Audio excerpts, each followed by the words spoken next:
Vice President Mtalena Lumango says the transfer of senior officers at the Ministry of Finance and the Auditor General's office is in accordance with governance procedures. About 10 key bridges have collapsed in Lumezi district of Eastern Province following heavy rains being experienced in the area. And the Zambia Congress of Trade Unions says it would be suicidal for the UPND administration to fail to adhere to the principles of free collective bargaining.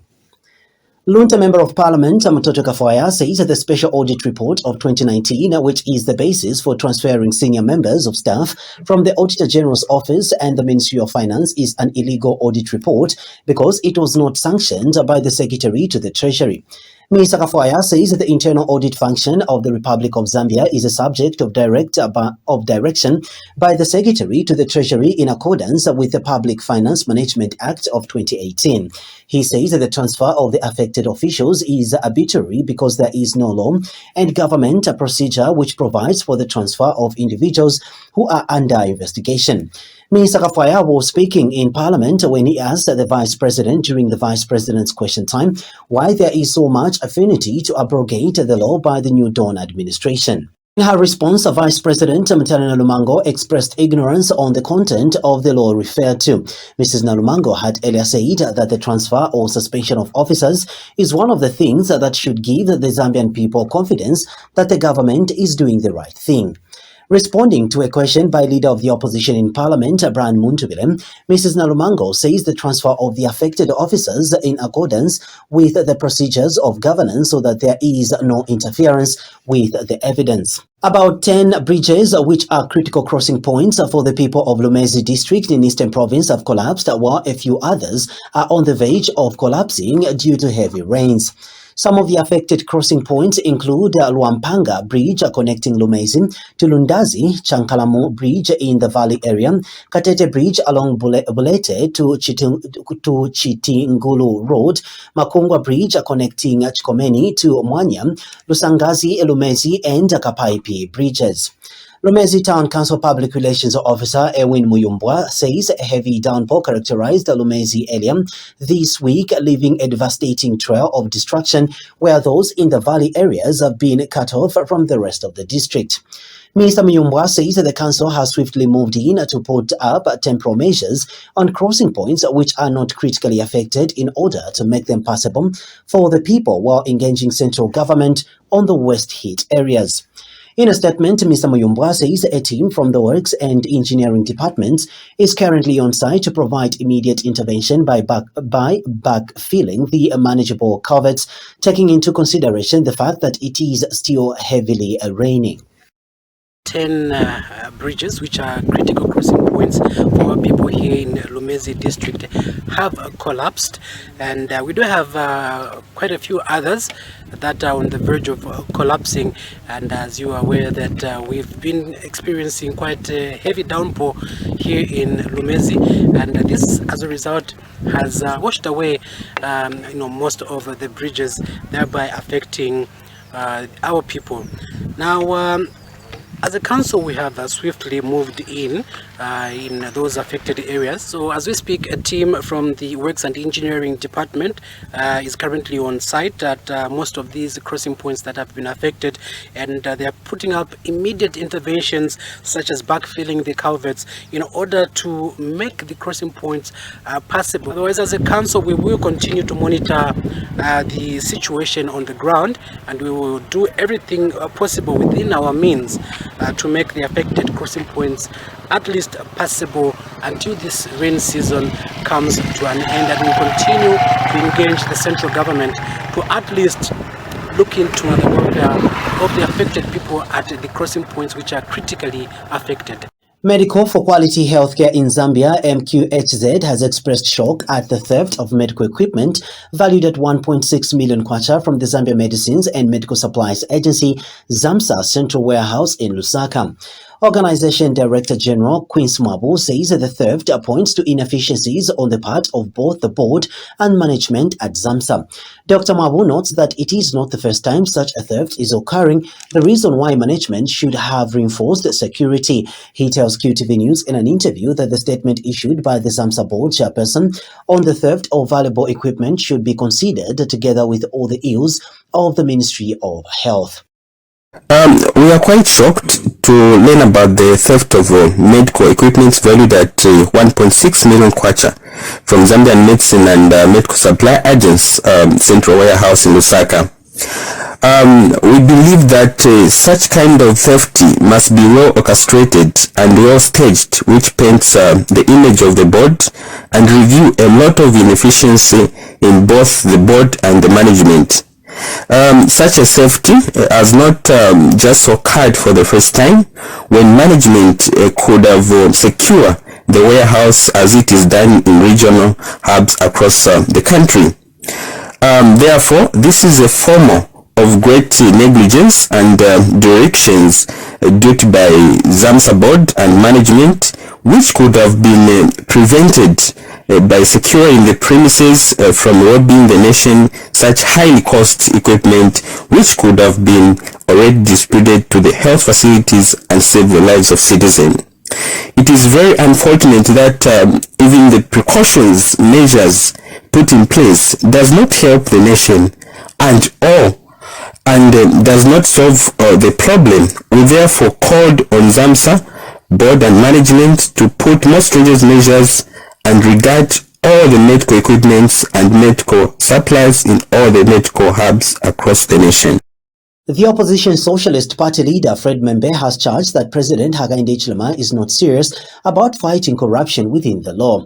Dr. Membe says President Hichilema talks highly about corruption, rule of law, justice and democracy when he does the opposite.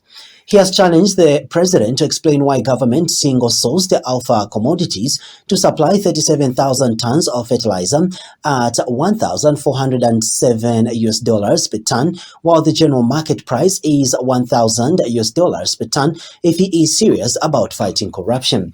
Dr. Membe says the UPND government should stop the rhetoric and explain to the Zambian people why it allowed the manipulation and falsification of a fertilizer audit under its supervision and control. Nitrogen Chemicals of Zambia was given to supply 13,000 metric tons of fertilizers at $1,000 per ton. On top of this, Jangulo had no stocks of fertilizers at that time and started going around trying to source the commodity from his competitors. We had discredited in an audit he had initiated and influenced. We challenged this government to stop the rhetoric and explain to the Zambian people why Jangulo was allowed to control, direct, manipulate, and falsify fertilizer audits under his supervision and control. This is pure corruption that this government and the state agencies, ACCDs and the police, under Mr. Hakaine's control, have failed to deal with. Why? Our simple and only explanation is that Jangulo is too close to the key leaders of this government to be touched. He is their partner. He works and eats with them. There is a need to approach the fight against corruption, the rule of law, democracy and governance with the seriousness that they deserve.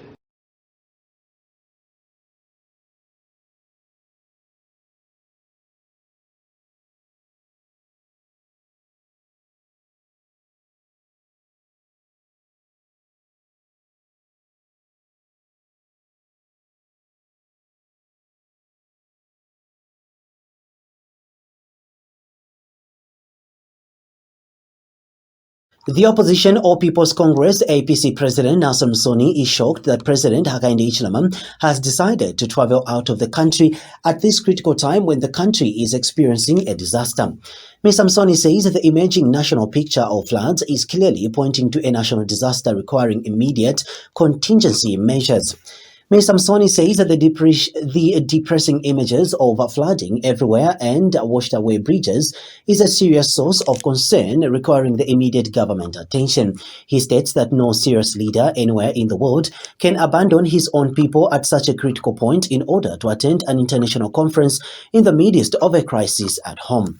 Mr. Msoni says as a Commander-in-Chief, President Hichilema is expected to be on standby by the use of the latitude of his office to provide logistical support to the victims of floods. What we saw yesterday, what is playing out in Southern Province, Ndundumwezi, these are matters of concern. Lundazi, the Eastern Province, all those areas have had bridges washed away. Malambo, all those areas. Everywhere there are challenges that requires immediate attention. So how do you run a country like this? So I think that it's exercising poor judgment. Okay? It gives the impression that he has lost focus. What this job is all about. It's about your people. Your people should come first. Domestic matters should come first. That is what office of president is all about. And there is no amount of explanation that can convince citizens that the challenge is abroad. We think that the challenge is at home. That is where the challenge is. And it is dealing with these same matters that we have raised. The country is at a critical juncture where it is required of him and his government and his cabinet to provide the leadership. Okay? So it's a missed opportunity to demonstrate capacity. It's a missed opportunity for him to demonstrate leadership. Okay? So it is indeed depressing and worrying. And in a way, one would conclude that this smacks of redundancy in judgment. A good leader would rather stay with people and deal with those challenges. Okay? The challenge is not in international travel or globetrotting. The challenge is in dealing with domestic issues, domestic matters. And that is what we demand of him. And we are demanding that he must look at these emergency matters that have arisen as a result of the heavy downpour of rains that have left a lot of our citizens stranded. Protected by the Industrial and Labour Relations Act CAP 269 of the laws of Zambia and International Labour Organization Convention number 98, which Zambia is a signatory. Mr. Mlala says the union is in serious talks with the government on administrative issues that have emerged with the operationalization of the Emoluments Commission. Meanwhile, Mr. Mlala has commended the government for allowing unions to operate freely without any interference. We don't expect the government to change after a good start. We will not hesitate to protect the interest of the workers' space. Immediately we begin to see some contacts which are going to impact negatively on the affairs of the workers. The moment once we see that, we want to assure you that Zambia Congress of Trade Union will stand up to the challenge and protect the interests of the workers. Comrades, we remain responsible, all of us, to protect the workers' organization at all costs. There should be no interference from any employer. The right to organize, this we shall stand for, and we shall put much of our energy, for we have realized that our numbers have gone down, and we shall very soon we are going to issue more statements to that effect. We know that the government has tried to allow workers to have the right to organize. But colleagues, the DCTU is worried, deeply worried, by the conduct of some employers in the private sector. May I take this opportunity, may I take this time to kindly appeal, at the same time again, warn employers in the private sector that Zambia is a country with laws. No matter how big your investment is, if you are going to be anti-union, we still affirm our stand. We shall name and shame you on the international world map of being a bad employer. And this we mean it. We have reports of some employers in the hospitality and tourism industry operating in Zambia, and they want to work in the blanket of saying political connection. We want to remind you that political connection ended on the 12th of August 2021. The Zambian people put an end to that system where people were able to defile our labor laws in daylight and then hiding in the blanket of saying we have political connection. That we are not going to tolerate. And National Union of Plantation, Agriculture and Allied Workers President Clive Chizunga says that the new leadership that will be elected will work hard in keeping the union stable on the midst of stiff competition. For the delegates to note that discipline is the key in an organization. If you are not disciplined, then you definitely fail to run the organization. It requires disciplined people to run these big organizations. When you assume these offices, you are a slave of the members.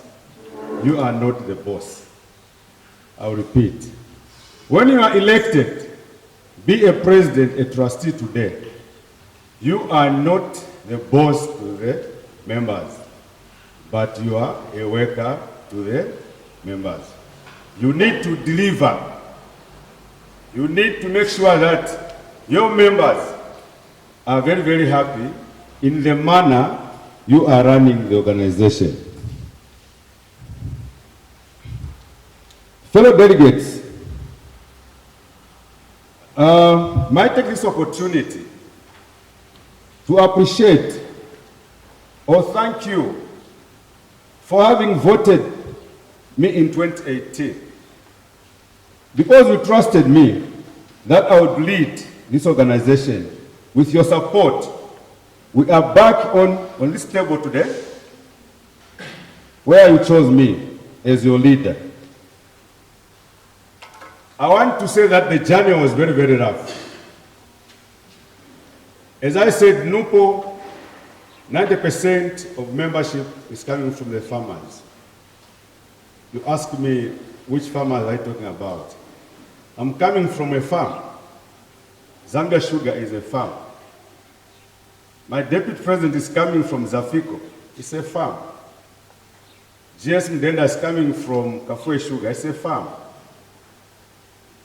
So, because of the pandemic, where the company was employing about 4,000 seasonals, The case in which 12 people were arrested in Western Province for allegedly attempting to sell a 4-year-old boy living with albinism has been withdrawn from the Mongo Magistrates Court.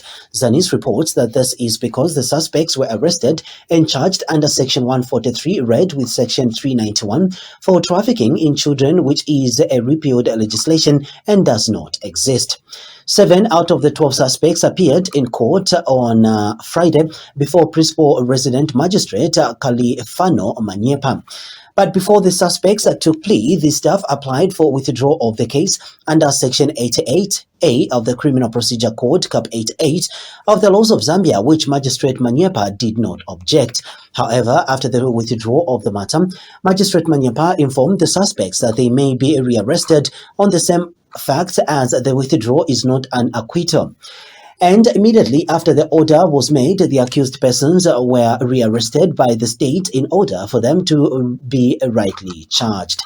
The named suspects involved in the matter are Felim Makufele of Senanga, a nurse in Nanjeke Wakalala, 33 of Nambot in Mangum, a driver Aaron Mukube Mobita, aged 45 of Mandanga, a general worker Mukumbuta Akushanga, 33 of Ilute in Mungo, Bisenga Njamba, 34, a teacher at Sefola, Mlemwa Sichi Lwangi, 53, school matron, and Blessings Lubinda, 33, a taxi driver in Sefula.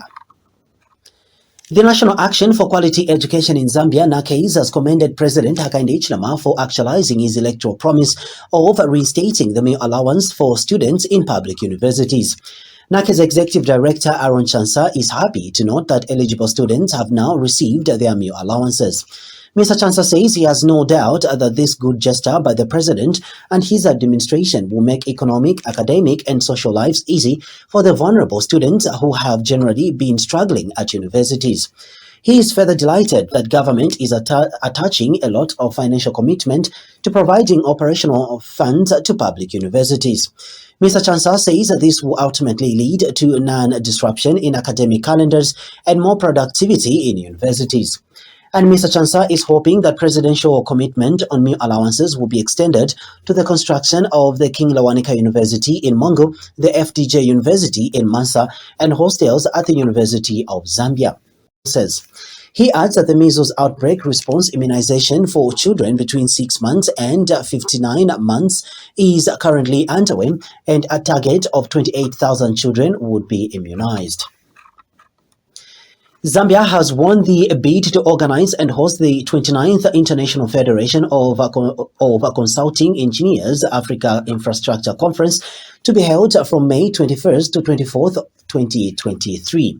Association of Consulting Engineers in Zambia President Andrew Ngosa has announced that the conference, which will be held under the theme Green Infrastructure and the Future, aims to discuss opportunities, initiatives, challenges, and solutions around the thematic area of green infrastructure.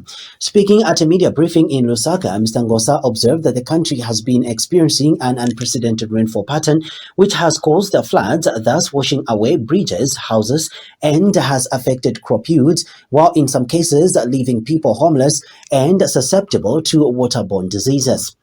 Mr. Ngosa stated that the country will benefit from the diverse effective ways of dealing with different challenges surrounding infrastructure and the engineering sector, leading the country to achieving value for money and improving the quality of life. He noted the government's commitment to addressing the adverse effects of climate change and the need to go green by creating the Ministry of Green Economy and Environment.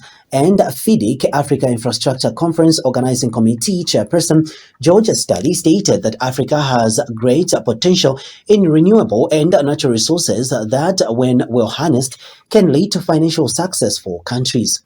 Mr. Stali states that the conference, which has attracted attendance of about 300 delegates from across Africa, Germany, Australia, and Canada, is a platform to share experiences in regard to sustainable infrastructure development that pays attention to the environment. For us, it is reassuring to know that the government of the Republic of Zambia is concerned about the adverse effects of climate change and the need to go green. As you might be aware, the new Ministry of Green Economy and Environment has been established to address issues related to climate change. We believe, therefore, that our theme is centered around the government's policy under the Ministry of Green Economy and Environment to promote climate resilience and green economy methods through investments in low carbon and resource efficient economic activities. This conference therefore seeks to find solutions to problems that we are already facing in Zambia and Africa as a result of climate change. Through our press briefing today, we are making a formal open invitation to our conference in Livingstone. That's what this conference is about. Two things about infrastructure development. That it is for the present and the future, but also that it pays attention to the environment and all the activities of the construction aspects for this infrastructure also lay very heavily on green economy, and that is what we want to enhance. The Judicial and Allied Workers Union of Zambia has appealed to the newly appointed President of the Constitutional Court, Professor Margaret Munalula, and her team to redeem themselves and regain the lost confidence of the public. Union President Peter Male says it is not a secret that the Constitutional Court has disappointed the public in its judgments. Mr. Male says in a number of instances the country has seen judgments rendered by the Constitutional Court dividing public opinion, causing members of the public to lose confidence in the court. He says decisions of the courts of law should be able to settle arguments and not bringing confusion. And Mr. Male has commended President Hakainde Hichilema for appointing more judges, which he says is long overdue. He has further called on the appointed judges to be above board and serve the people of Zambia and not themselves. Mr. Male tells QTV News that the union expects to see reasonable judgments coming from these judges, as well as timely dispensation of justice. Judges, Justice Mnarula has been appointed as President of the Constitutional Court. We have also gotten Justice Mulife, who has gone to the Constitutional Court, and other judges who have been appointed. It is not even a secret now that the Constitutional Court disappointed the members of the public.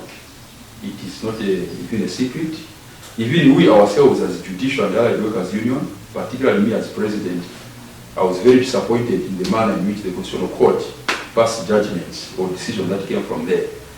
But I know that Justice Mnarula, as President of the Constitutional Court, she's a seasoned judge, well experienced, and we will see the difference. What we are appealing now to the Constitutional Court bench is that let the court itself redeem itself. Let them regain the confidence from the members of the public.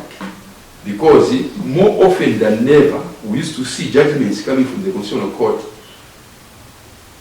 bringing more divisions. When a judgment comes, a judgment should be very clear. Okay? We saw that in the past, the Constitutional Court would pass decisions that will bring more confusion than before. We think that that caused the members of the public lose confidence in the Constitutional Court. So, this time around, we want a difference. With these appointments, we want the Constitutional Court to be very explicit, very clear. Let them redeem themselves as judges of the Constitutional Court. Let them regain the confidence that the members of the public lost in the Constitutional Court. So we want to see that once a decision comes from the Constitutional Court, it settles the argument. It settles the argument. So the appointment of these judges, we want the members of the public to have confidence in the judiciary by way of the decision that will be coming from these judges that have been appointed. So basically, we are very happy and we want to see more judges appointed actually in the superior courts, especially giving preference to those that are within the judiciary themselves, like registrars and others that qualify. Of course, even outsiders can come, but first preference should be given to those outsiders. The Zambia Institute of Chartered Accounts, ZICA, has advised accountants to ensure employers and clients take advantage of the tax amnesty, including the waiver on penalties and interest on tax declarations and liabilities. Speaking during the tax updates workshop, ZICA Secretary and Chief Executive Officer Anthony Wembia says it is also incumbent upon every professional to ensure everyone contributes their fair share to the national revenue basket. And Mr. Wembia says members of the institute must be fully conversant with the developments to ensure that clients and employers receive a competent professional tax service and advice. We now join DW with a roundup of international news. All right, some breaking news just coming in now from Pakistan. And gunmen have attacked the police headquarters in the southern city of Karachi. A gun battle between the assailants and security forces is still going on. Local media say as many as 10 armed men have stormed the building. Dozens of police officers are holed up inside the compound. Reinforcements have been sent to the scene. Pakistan has been facing a wave of attacks by the militant group known as TTP. We can talk now to Yusra Askari, a journalist in Karachi. Yusra, what's the latest you can tell us? What we are hearing from our sources at the moment is that at least 2 terrorists have been killed, while a number of others are being contained in the top half of the building. A gun battle does ensue as increased police forces have entered the building to fight off what is an ongoing battle. We do also know that hand grenades were used in the attack, and 3 individuals are said to be injured, including a security personnel and an ambulance driver who was waiting outside to ferry the injured to a nearby hospital. At the moment, the nearby hospitals have been put on high alert, and the entire area has been cordoned off, preventing passers-by from entering. We do also know that the nearby city of Hyderabad has been put on high alert in the wake of the attack.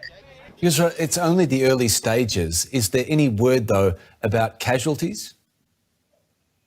At the moment, other than the 2 terrorists that have been confirmed dead, no further details regarding casualties. We have also been asked by police personnel to hold off live reportage, fearing that this may hinder the effort that they are making to counter the terrorists. Therefore, at the moment, details are sparse. But what we do know that the gunfire within the Karachi police office, located on the intersection of Sadr and Shara Faisal, is ongoing at the moment.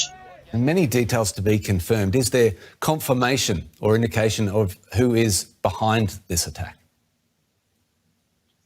No confirmation at the moment. The murmurs do exist within those who know. What we are hearing that a certain proscribed outfit could be behind the attack, one that has carried out attacks and promised revenge over the last few weeks. But at the moment, no confirmation, and police forces are asking us to hold off on sharing details to prevent anything from hampering the attack. Yusra, And it's